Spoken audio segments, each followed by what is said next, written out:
నమస్కారం NSTV news కి స్వాగతం. నా పేరు ఉషా. ముందుగా ముఖ్య అంశాలు. వికలాంగులకు న్యాయమైన హక్కులను ప్రభుత్వం అమలు చేయాలని వికలాంగుల హక్కుల పోరాట సమితి జాతీయ core committee vice chairman Peddapalli Satyanarayana demand చేశారు. బుధవారం పట్టణంలోని ప్రెస్ క్లబ్లో విలేకరుల సమావేశంలో మాట్లాడారు. ఈ సందర్భంగా ఆయన మాట్లాడుతూ ప్రభుత్వం ఎన్నికల హామీలో భాగంగా ఇచ్చినటువంటి పెంచిన వికలాంగుల పెన్షన్స్ వెంటనే అందించాలన్నారు. ఇందిరమ్మ ఇండ్ల మంజూరులో వికలాంగుల జీవో ప్రకారం 5% రిజర్వేషన్స్ కల్పించి న్యాయం చేయాలని విజ్ఞప్తి చేశారు. బస్, ట్రైన్ పాస్లను పునరుద్ధరించాలన్నారు.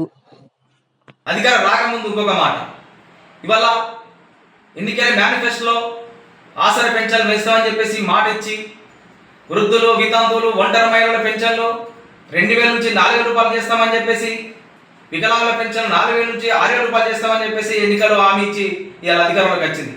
అధికారంలోకి వచ్చి 2.5 సంవత్సరాలు అయిపోయినా కూడా ఇంతవరకు కూడా ఎన్నికల్లో ఇచ్చినటువంటి మాట నిలబెట్టుకోవట్లేదంటే అది వికలాంగుల పట్ల నిర్లక్ష్యం అనే సందర్భంగా నేను తెలియజేస్తున్నా. ఈ సందర్భంగా తెలియజేస్తూ గుర్తు చేస్తున్నా, మరి ఏదైతే ఉమ్మడి ఆంధ్రప్రదేశ్లో, ఏదైతే పక్కకున్నట్టు ఆంధ్రప్రదేశ్లో చంద్రబాబు నాయుడు గారు ఏ విధంగా అయితే ఎన్నికల మేనిఫెస్టోలో పెట్టిండో, మేనిఫెస్టో పెట్టిన తర్వాత ఆయన అధికారంలోకి వచ్చిన తర్వాత 3 నెలల నుంచి పెన్షన్, ఆయన అధికారంలో 3 నెలల నుంచి పెన్షన్ అమలు చేస్తే ఆయన ఎప్పుడైతే ప్రమాణ స్వీకారం చేసిండో, ప్రమాణ స్వీకారం చేసిన కాడికి వెళ్ళి వారు కట్టించిన డబ్బులు కూడా 3 నెలల డబ్బులు కట్టించిండు. అంటే పూర్తిగా నడవనటువంటి వికలాంగులకు 15 రూపాయల పెన్షన్ ఇస్తున్నాడు, వికలాంగులకు 6 రూపాయల పెన్షన్ ఇస్తున్నాడు.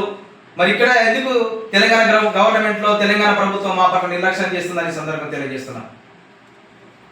ఇవాళ ఇందిరా మిల్లు ఇస్తున్నారు.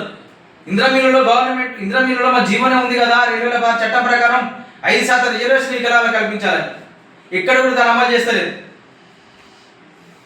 మరి వాళ్ళ అదే సందర్భంలో బస్సులో పూర్తి ఉచితంగా ఇవ్వాలని చెప్పేసి మేము డిమాండ్ చేస్తున్నాం, రైల్లో ఉచితంగా ఇవ్వాలని మేము డిమాండ్ చేస్తున్నాం, బ్యాంకులో రుణాలు ఇవ్వాలని మేము డిమాండ్ చేస్తున్నాం. ఎందుకు మాకు బ్యాంకు రుణాలు ఇవ్వదు? మీరు ఉపాధి చూపెట్టారు, మేము బతకడానికి ఉపాధి చూపెట్టారు, మా బ్యాంకు ఇచ్చిన రుణాలు మాకు ఇవ్వారు.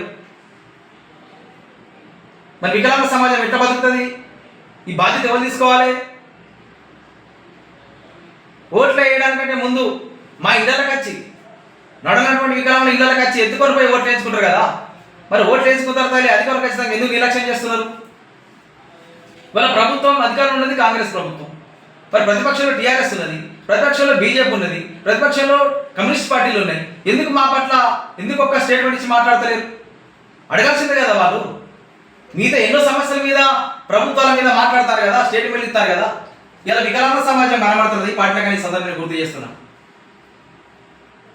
ఇలా ఒంటరి మహిళలు, ఇలా వృద్ధులు, వితంతువులు, మా వికలాంగులు ఎందుకోసం ఈ మిగతా పార్టీ కూడా మాట్లాడతలేమంటే అన్ని పార్టీలకు మా పట్ల నిర్లక్ష్యం అని సందర్భంగా గుర్తు చేస్తున్నాం.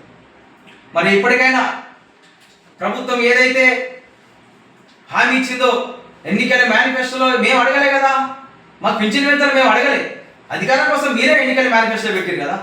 మరి మేనిఫెస్టో పెట్టి ఇప్పటివరకు అమలు చేస్తున్నారంటే మా పట్ల నిర్లక్ష్యం. ఇప్పటికైనా మీరు ఎప్పుడైతే అధికారంలోకి వచ్చారో, అధికారం నుంచి ఇప్పటి వరకు 2.5 సంవత్సరాల నుంచి ప్రతి నెల 4000 రూపాయల పెన్షన్ మాకు కట్టియాలని చెప్పేసి మేము డిమాండ్ చేస్తున్నాం. అప్పటి నుంచి ఇప్పటి వరకు 6000 రూపాయల పెన్షన్లు మాకు కట్టియాలని మేము డిమాండ్ చేస్తున్నాం. ఎంత అయితే కదా మాకు ఇవ్వాలని మేము డిమాండ్ చేస్తున్నాం. లేని సందర్భంలో మా పెన్షన్లు మాకు ఈ నెల మాకు జూన్ 2 తారీఖులో అమలు చేస్తామని చెప్పేసి అన్నారు కదా. కొత్త పెన్షన్లు లేవు, ఊళ్ళలో గ్రామీణాల్లో కొత్త పెన్షన్లు లేవు. 10 సంవత్సరాల నుంచి వికలాంగుల పెన్షన్ ఇస్తలేరు, ఆసరా పెన్షన్ పెంచుతలేరు, ఆసరా పెన్షన్ అప్లికేషన్ కూడా తీసుకుంటలేరు, తీసుకునే ఆఫీసులో మూలకుంటారు. ఇప్పటికైనా రాష్ట్ర ప్రభుత్వం మేము ఎక్కడ డిమాండ్ చేస్తున్నాం, రిక్వెస్ట్ చేస్తున్నాం, ఏదైతే మా పెన్షన్లు అయితే మీ ప్రధానంగా ఎజెండాగా పెట్టున్నారు కాబట్టి 6000 రూపాయల పెన్షన్ వెంటనే అమలు చేయాలి. అమలు చేయకుండా మాత్రం జిల్లా వ్యాప్తంగా, రాష్ట్ర వ్యాప్తంగా అనేక ఆందోళన కార్యక్రమం చేస్తాం.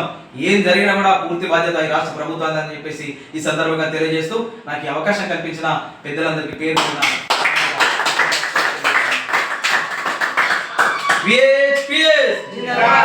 వికలాంగులారా హక్కుల కోసం